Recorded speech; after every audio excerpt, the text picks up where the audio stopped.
Hey guys, this is Triptych. I'm going to be doing something a bit different today. I'm actually going to be showing, instead of showing you a build or a guide, I'm going to be kind of instructing you how to make your own guide. I am completely tired of people telling me they don't know how to build somebody, or they don't know how to play somebody, or they're just building the wrong items because they're following this guide that is kind of cookie cutter, and it's not really going to help them out, and it's not going to improve their play if you're just following somebody else's build here.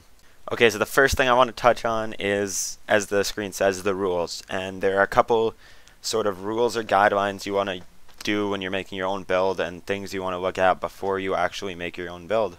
So here we go. Okay guys, this is going to sound silly, but the first thing you want to look at is the champion. And more than the champion, I want you to look deeper and see sort of how their playstyle is affected by their abilities. To give you guys an example of this, I'm actually going to be making a guide along with you. Well, not a guide. I'm going to be making a build along with you, and I am going to be doing Renekton. He's a character I do not typically play.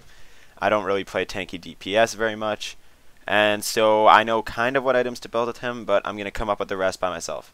Okay, so when we look at Renekton, he's obviously a tanky DPS character, but if we look at why he's a tanky DPS character, it's the way his abilities affect him. I mean, we've got his dash is going to be jumping him in close to combat. His Call of the Meek requires him to be close to combat. He's got that low cooldown stun, which you want to be alive a long time to use that many times in a team fight. And his ultimate is an AoE, this damage over time, which requires him to be, again, in close on the action. So when I look at Renekton's abilities and how they affect him, I can say that I'm going to want to build damage for those ratios, but I'm also going to want him to be quite tanky so he is able to take a bit of abuse while he's using those. Okay, so rule 2 is actually going to be kind of the first step into actually building some items. It's actually going to be our core builds. It's going to appear here in a second. And when I look at Renekton, I want some bang for your bucks items that are going to make him stronger in the damage department, but not too expensive that they're going to make him awful and die in 3 seconds. So I'm going to be building, as my core items, I'm going to be building Mercury Treads, Yaomu's Ghostblade, and Trinity Force. Now, I did not pick those items randomly. The reason I'm going to be getting Trinity Force is for that slow, that movement speed, and that passive on the Sheen, and all the great stats it gives. It's going to make me all around stronger. And that Yaomu's Ghostblade I'm going to be getting because it is a massive bang for your buck item in the damage department. And when I'm using that active, it's going to significantly boost it. It's only, what is it, like, it's like a $2,300 item, so it's not going to be a $4,000 investment like an Infinity Edge. Okay, I'm getting my damage items. My core items are my damage items. The only damage items I'm going to be getting. Now, I'm getting those earlier for a reason.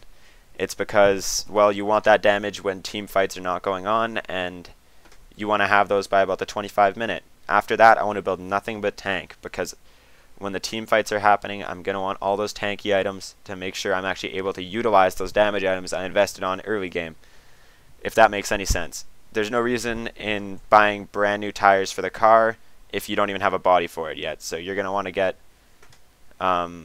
those damage items, like I said, early, and then balance into this sort of balanced build late game involving more tanky items than damage. This goes with any champion. If I'm playing a carry, I want to get some damage items early, and then I want to top my build off with a Banshee's Veil or a Guardian Angel. It's just the way. There's no point in investing in all these damage items when you're only going to be alive for a split second to use them. With respect to the items I actually chose to build, I'm going to be building a Randuin's Omen because I love that item on tanky DPS. I think it allows me to pop in with my dash, use that active, get everybody slowed, and allow my team to easy cleanup. And then I'm also going to be getting a Sunfire Cape, a Warmogs, and a Force of Nature. Although those might not be the best item choices, I think those really work well with sort of giving you a lot of tanky stats for your money. I like to combo the Warmogs with the Force of Nature because there's no point in having a percentage health regen without having health to regen it from. Okay, now I would like to talk about something just to finish this all up, and I'm going to share a little story with you. Okay, so way back when everybody knows that the typical build of Mordekaiser is to rush the Force of Nature, blah, blah, blah, blah. It's in every guide out there. You can tell when a Mordekaiser is doing it from a guide. So I go into I think it was a rank game. I go top lane, and I'm going to be 1v1ing a Mordekaiser as Ashe. Now, normally this would be a cakewalk for Mordekaiser if he built properly, but since this Mordekaiser was clearly following a build, he decided to rush that Force of Nature. I just decided to build a little bit of flat damage early on, and I killed him multiple times before the game even got going. And for that reason, he wasn't able to even help his team late game.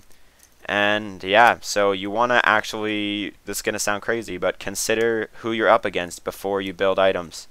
If I'm playing against an all magic team, I'm not going to be wanting to build any armor items. Vice versa, if I'm playing against an all physical team, I'm not really going to need magic regeneration. So you want to just take a look at the enemy team before you pick your items, because like I said, there's no point in building items that aren't going to impact you. There's no point in building armor pen if nobody on the other team is a tank. There's no point in building healing cancellation if nobody on the enemy team has healing. You just need to look at the enemy team before you pick your items. It's common sense. Okay, so okay, that's all I want to really be talking about this whole video. Sorry I kind of rambled a lot of it, but I hope this helps you and you stop using guides to build your champions.